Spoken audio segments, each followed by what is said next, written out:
In this video, you'll learn to generate a student ID card from the student profile. First, now open the profile.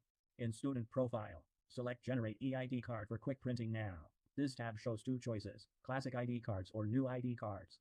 For New ID cards, open the New ID Cards tab.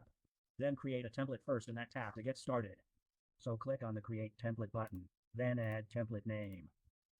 Then upload your docs template here, and then click on the Next button.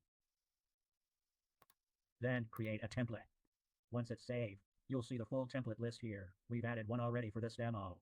So now to generate this Generate Student ID card from this template, we just need to click on the Generate button. Then generate the ID card. The ID card is now ready for use. Now we can just click on the Download PDF button and the PDF will be generated. So this is the PDF which is generated by the template.